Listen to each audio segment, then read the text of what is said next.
Et salut à tous les amis, c'est Audric et je suis heureux de vous retrouver sur ma chaîne le QG du MCU pour une toute nouvelle vidéo d'actualité de Marvel Studios, puisqu'en effet ce week-end samedi dernier a eu lieu la D23. Donc la D23, c'est un événement organisé par Disney où ils évoquent leur prochain programme, que ce soit du côté de Disney, de Pixar, de Lucasfilm, de Marvel Studios ou de la Century Fox. Nous, bien entendu, nous allons nous concentrer sur les annonces faites par Marvel Studios durant leur panel. Et donc, c'est parti, nous allons y aller sans plus tarder. Donc, installez-vous confortablement et on est parti, on va voir quels sont les programmes qui ont été évoqués. Alors, à savoir qu'ils ont commencé leur panel par une représentation musicale de la comédie musicale Rogers. Donc, c'est la comédie musicale qui est présente dans la série Hawkeye, si vous l'avez vu. Donc, ils ont commencé en musique par ça, avant d'enchaîner par le premier programme de la soirée, qui n'est autre que le prochain film Marvel Studios à sortir au cinéma, qui clôturera la phase 4. Vous l'aurez compris, il s'agit de Black Panther Wakanda Forever. Alors, on n'a pas eu beaucoup de nouvelles infos sur ce film, si ce n'est qu'on sait que de nouvelles images ont été diffusées exclusivement pour le public présent sur place. Donc nous n'y avons pas eu accès, mais nous aurons dans les semaines à venir, j'imagine, un nouveau trailer, une nouvelle bande-annonce, puisque le film sort dans 2 mois. Donc ce film qui est réalisé par Ryan Coogler, donc qui avait déjà réalisé le premier Black Panther qui était excellent, racontera l'histoire du reste du monde qui veut s'attaquer au Wakanda, puisque le Wakanda est en effet affaibli suite à la mort du roi T'Challa, et il s'est affaibli également suite aux événements du claquement de doigts, pardon. Donc le reste du monde va vouloir s'attaquer au Wakanda et à s'attaquer et s'approprier leur richesse la plus rare, qui est donc le vibranium.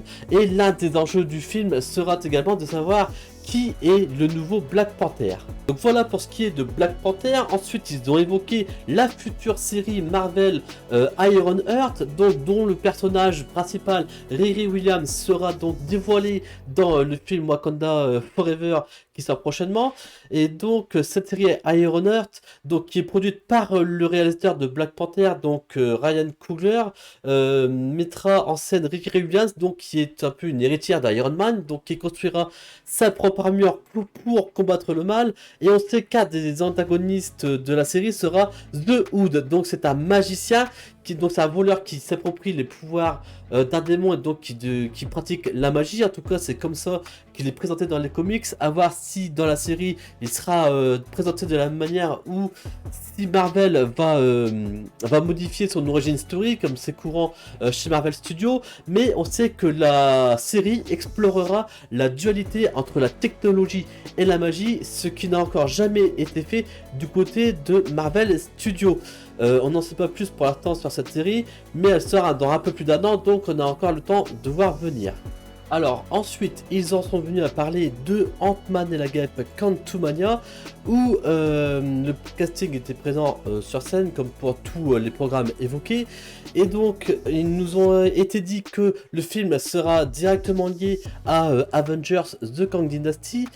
À savoir que le film donc aura un ton un peu plus sombre que les précédents Ant-Man et la Guêpe, et il aura une plus grande importance que ces précédents films dans le MCU. Ce film, sachant qu'il aura l'honneur de démarrer la phase 5 du Marvel Cinematic Universe.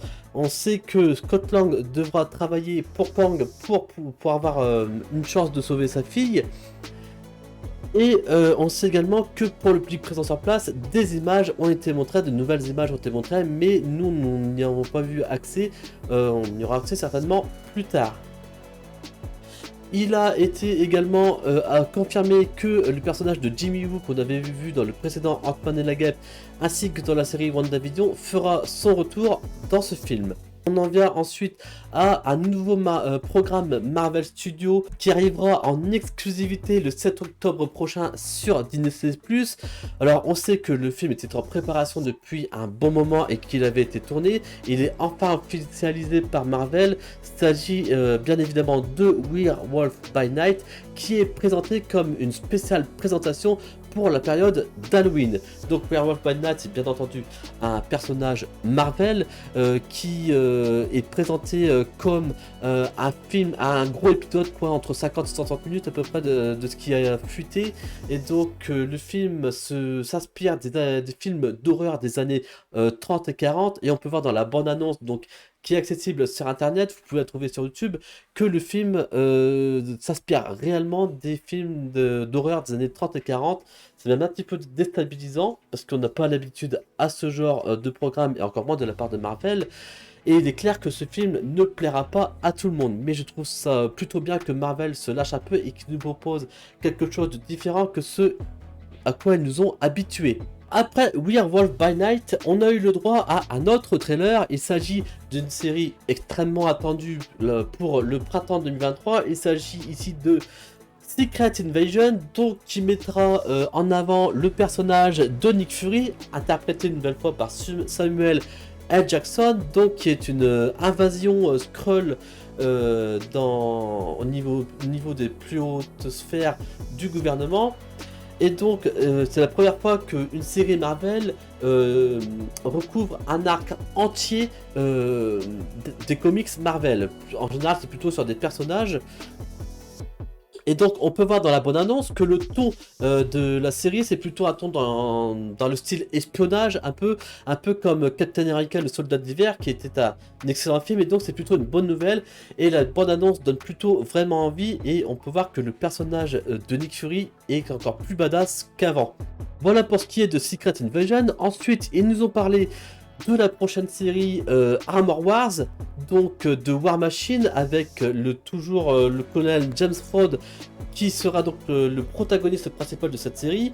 Et à savoir que cette série donc débutera son tournage l'année prochaine, en 2023, et que la série se passera juste après Secret Invasion, et donc elle sera donc directement liée à cette dernière série, puisque on sait que le personnage de James Rhodes sera dans la série Secret Invasion. C'est un peu logique.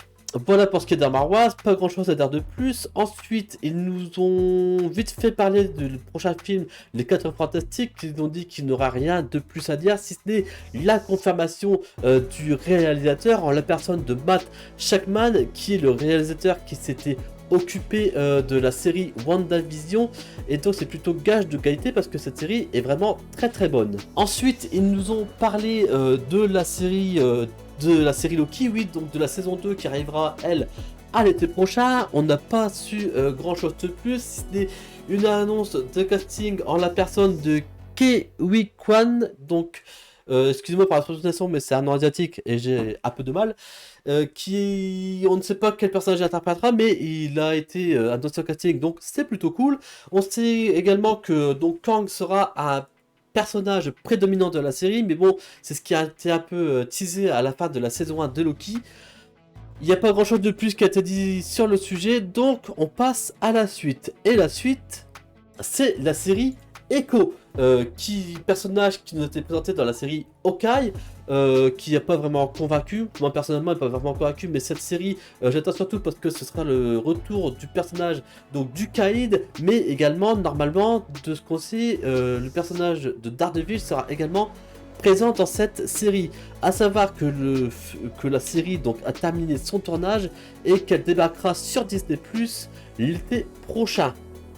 Et on sait également que pour les personnes sur place, de nouvelles images ont été montrées concernant cette série, mais nous, une fois de plus, on n'y a pas eu accès.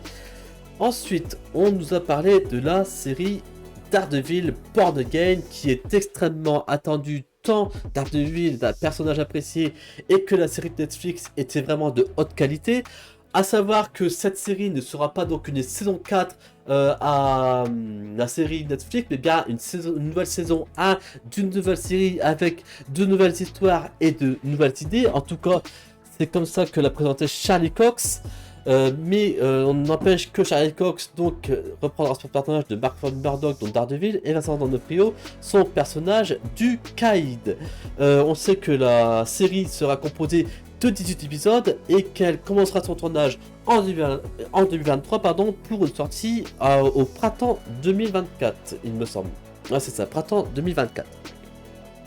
Il n'y a pas eu grand chose de plus de dit sur cette série Daredevil, si ce n'est un nouveau logo que vous pouvez voir ici. Allez, on passe à la suite, et cette suite c'est Captain America New World Order. Donc, on oublie ici Steve Rogers, mais on passe à Anthony Mackie qui interprète donc Sam Wilson, puisqu'il a repris le fameux bouclier du Captain America dans la série Falcon et le Winter Soldier. Et puisqu'on parle de cette série, à savoir que Danny Ramirez et Carl Lumbly, donc le prochain Faucon et le Captain America noir qui a été présenté dans la série Falcon et le Soldat d'hiver, reprendront ici leurs rôles respectifs. On nous a également présenté l'antagoniste principal de ce film, et c'est une surprise puisqu'il s'agit d'un personnage qui nous avait été présenté dans le film L'incroyable Hulk de 2008. Il s'agit du personnage du leader interprété par Tim Blake Nelson, qui reprendra donc ici son rôle pour ce film. Et moi je parie sur un retour également de Sharon Carter pour une intrigue dans ce film. A savoir que Bucky n'a pas été annoncé au casting de ce film, mais il sera de retour pour un autre film qu'on reviendra juste après. Et ce prochain film que je viens de vous teaser, on en parle tout de suite maintenant. Il s'agit du film Les Thunderbolts, puisqu'un premier roster de cette équipe de anti-héros nous a été présenté. Donc nous aurons Yelena Belova qui sera donc la chef de cette équipe. Nous aurons donc Bucky, le soldat de l'hiver. On aura également Ghost, ainsi que Taskmaster, US Agent et Valentina, qui est celle un peu qui monte cette équipe, puisqu'on l'a vu recruter Yelena Belova ainsi que US Agent dans les précédents programmes Marvel. A savoir que ce film donc aura l'honneur de clôturer la phase 5 du Marvel Cinematic Universe. Et moi je trouve, j'ai oublié d'évoquer également Red Guardian qui sera également dans cette équipe. Et moi je soupçonne que qu'on rajoute des personnages à cette équipe. Moi je vois bien dans cette équipe le Baron Zemo et ainsi que l'Abomination. Mais ça bien sûr ce sera à voir par la suite. Et donc Kevin Feige a précisé que dans le MCU les Avengers existent encore, mais que l'organisation des Avengers elle n'existe plus, et donc que les Thunderbolts tenteront de pallier à cette absence. Alors voilà pour ce qui est des Thunderbolts. Marvel a terminé son panel avec le prochain film The Marvels, donc qui mettra en scène Photon, Captain Marvel ainsi que Miss Marvel, et qui ici devront s'unir et donc trouver une solution à leur problème, puisque à chaque fois qu'elles tenteront d'utiliser leur pouvoir, elles auront un mauvais effet qui sera d'échanger de place, et donc elles devront s'entraider pour pouvoir trouver une solution à cette problématique. Je trouve que c'est plutôt intriguant pour ce film. Je m'attendais pas à ça dans l'histoire, mais à voir ce que ça va donner, c'est plutôt intriguant. On verra bien ce que ça donne. Et à savoir que cette partie de l'histoire a été un peu teasée dans Miss Marvel, dans la scène post-générique, pour ceux qui l'ont vu. À savoir que l'extraterrestre qui s'appelle Goose, donc qui est sous forme de chat dans Captain Marvel, sera lui de retour dans ce film, et ça fait plutôt plaisir. Voilà pour ce qui est des différentes annonces du panel Marvel de la D23. Dites-moi ce que vous pensez de ces annonces, même si c'est pas aussi fou que la Comic Con qu'on a eu en juillet dernier. C'était plutôt pas mal. On est surtout revenu sur des programmes déjà annoncés. On a fait finalement que préciser certaines choses, mais c'était plutôt sympathique. Ça fait toujours plaisir d'avoir de nouvelles informations sur ces films et ces séries qu'on attend du côté de Marvel. Dites-moi si ça vous a plu. J'espère que cette vidéo vous a plu. Si c'est le cas, n'hésitez pas à me mettre le pouce en l'air, ça fait toujours plaisir. Également, n'hésitez pas à vous abonner, puisqu'il y aura encore d'autres vidéos à venir sur la chaîne sur le MCU. Donc si vous êtes fan, n'hésitez pas à vous abonner. Moi je vous laisse là, je vous dis à bientôt pour de nouvelles vidéos. D'ici là, portez-vous bien. Allez, ciao tout le monde.